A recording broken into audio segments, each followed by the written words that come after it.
जय श्री राधे, जय श्री कृष्ण। श्रीमद् भागवत गीता।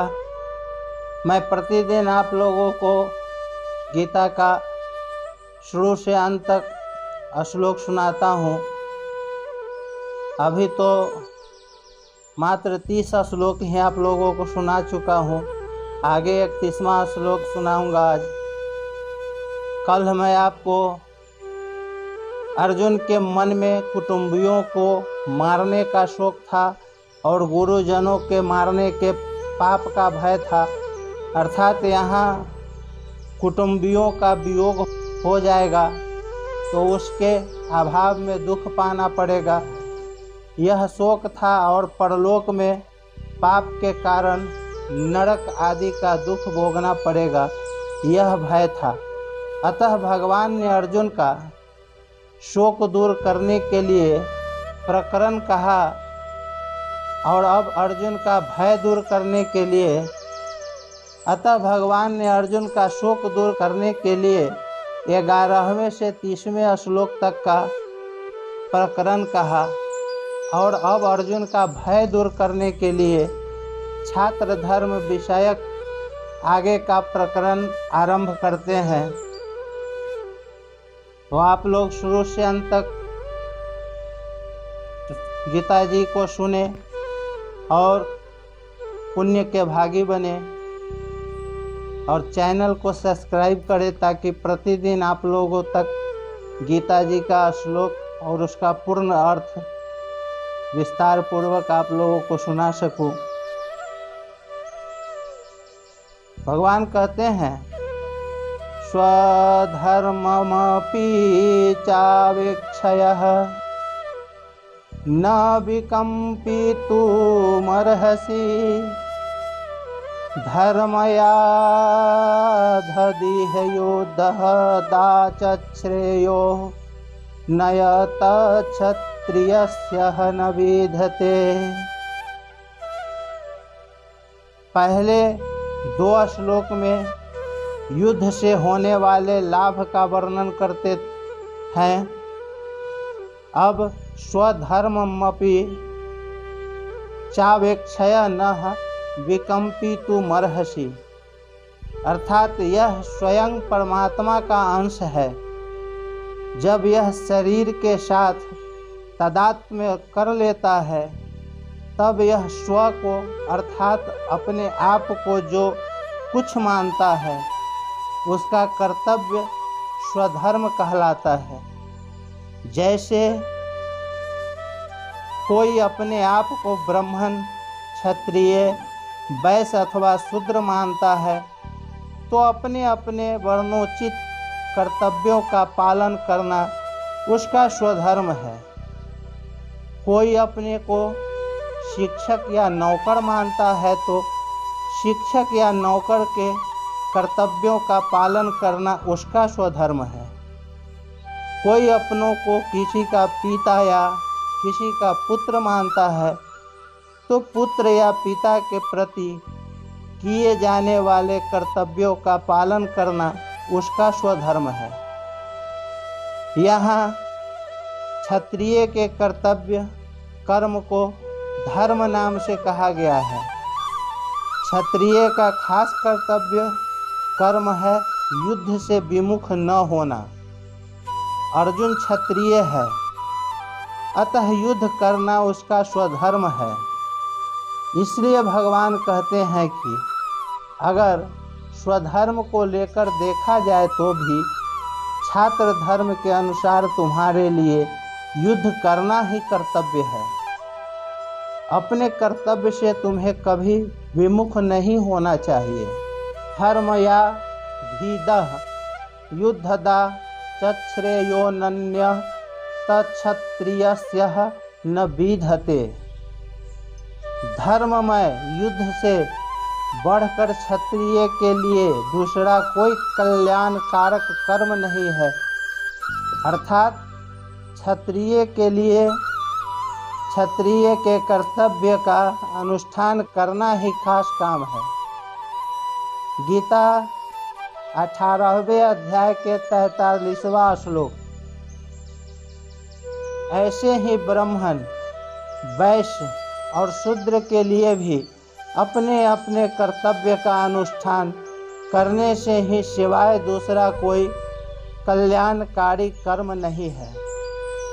अर्जुन ने 7वें श्लोक में प्रार्थना की थी कि आप मेरे लिए निश्चित श्रेय की बात कीजिए। उसके उत्तर में भगवान कहते हैं कि श्रेय कल्याण तो अपने धर्म का पालन करने से ही होगा। किसी भी दृष्टि से अपने धर्म का त्याग कल्याणकारक नहीं है। अतः तुम्हें अपने युद्ध रूप धर्म से विमुख नहीं होना चाहिए। देह देही के विवेक का वर्णन करने के बाद अब भगवान यहाँ से 38वें श्लोक तक देही के स्वधर्म पालन, कर्तव्य पालन का वर्णन करते हैं। कारण कि देह देही के विवेक से जो तत्व मिलता है वही तत्व देह के सदुपयोग से स्वधर्म के पालन से भी मिल सकता है। विवेक में जानना मुख्य है और स्वधर्म पालन में करना मुख्य है। यद्यपि मनुष्य के लिए विवेक मुख्य है, जो व्यवहार और परमार्थ में, लोक और परलोक में सब जगह काम आता है, परंतु जो मनुष्य देह देही के विवेक को न समझ सके उसके लिए भगवान स्वधर्म पालन की बात कहते हैं, जिससे वह कोड़ावाचक ज्ञानी न बनकर वास्तविक तत्व का अनुभव कर सके। तात्पर्य है कि जो मनुष्य परमात्म तत्व को जानना चाहता है पर तीक्ष्ण बुद्धि और तेजी का वैराग्य न होने के कारण ज्ञान योग से नहीं जान सका, तो वह कर्म योग से परमात्म तत्व को जान सकता है। क्योंकि ज्ञान योग से जो अनुभव होता है वही कर्म योग से भी हो सकता है। गीता के 5वें अध्याय का 4-5वां श्लोक। अर्जुन क्षत्रिय थे, इसलिए भगवान ने इस प्रकरण में छात्र धर्म की बात कही है।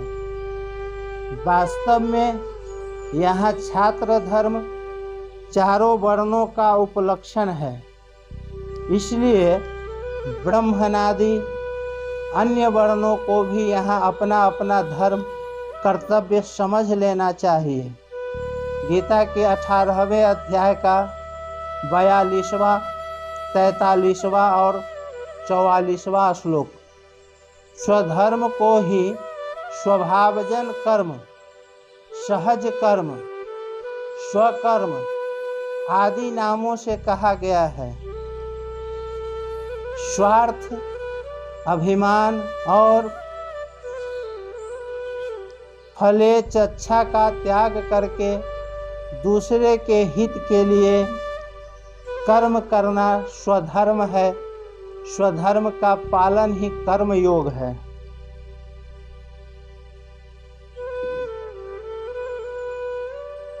यद्री च छाया चोपननं स्वर्गः द्वारमपावृतं सुखिनः क्षत्रिया पार्थ लभन्ते युद्धदहमीदृशम्। यद्री च छायाः चोपननं स्वर्गः द्वारमपावृतम्। अर्थात पांडवों से जुआ खेलने में दुर्योधन ने यह शर्त रखी थी कि अगर इसमें आप हार जाएंगे तो आपको 12 वर्ष का वनवास और 1 वर्ष का अज्ञातवास भोगना होगा। 13वें वर्ष के बाद आपको अपना राज्य मिल जाएगा, परंतु अज्ञातवास में अगर हम लोग आपको खोज लेंगे तो आप लोगों को दोबारा 12 वर्ष का वनवास भोगना पड़ेगा। जुए में हार जाने पर शर्त के अनुसार पांडवों ने 12 वर्ष का वनवास और 1 वर्ष का अज्ञातवास भोग लिया।